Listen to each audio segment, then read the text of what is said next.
ওয়া নাহশুরুহু ইয়াউমাল কিয়ামাতি আমা।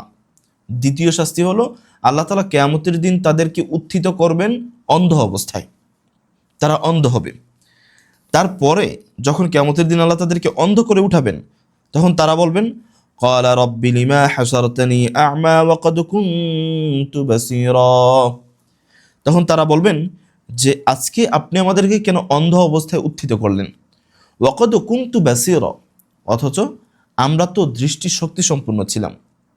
তখন আল্লাহ তাআলা জবাব দিবেন, আল্লাহ তাআলা বলবেন যে তোমাদেরকে আজকে অন্ধ অবস্থায় উঠিয়েছি এই জন্য যে দুনিয়াতে তোমাদের নিকটে নিদর্শন গিয়েছিল, আমার নিদর্শন তোমাদের কাছে, আমার নবীগণ, আমার সাহাবায়ে কেরাম, আমার তাবেঈন, উলামায়ে কেরাম তোমাদের কাছে আমার নিদর্শনের দাওয়াত পৌঁছেছিল, কিন্তু তোমরা সেদিন কি করেছিলে, ফানাসিতাহা, সেগুলো ভুলে গিয়েছিলে, ওয়া কাযালিকাল ইয়াউমা তুনসা, আর আজকে তোমাকেও ভুলে যাওয়া হলো।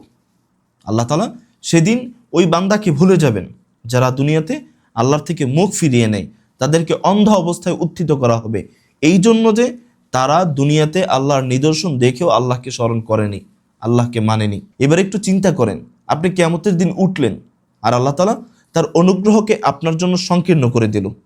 আল্লাহ তাআলা মাঈশাতান দানকা, কিয়ামতের দিনের এই ভয়াবহ মুহূর্তে তার অনুগ্রহগুলো আপনার উপরে সংকীর্ণ করে দিল, এবং ওয়া নাহশুরুহু ইয়াউমাল কিয়ামাতি আমা, এবং আপনাকে অন্ধ অবস্থায় উত্থিত করলেন। আর আপনি বললেন যে আল্লাহ আমাকে অন্ধ অবস্থায় কেন নিয়ে আসলেন, আমি তো দুনিয়াতে দৃষ্টিশক্তি সম্পন্ন ছিলাম। আর আল্লাহ আপনাকে জবাব দিয়ে বলেন ফানাসিতাহা, তুমি আমার নিদর্শন সমূহ দুনিয়াতে ভুলে গিয়েছিলে, ওয়া কাযালিকাল ইয়াউমা তুনসা, আর আজকে আমি তোমাকে ভুলে গেলাম। তখন আমার এবং আপনার অবস্থাটা কি হবে একটু কল্পনা করেন।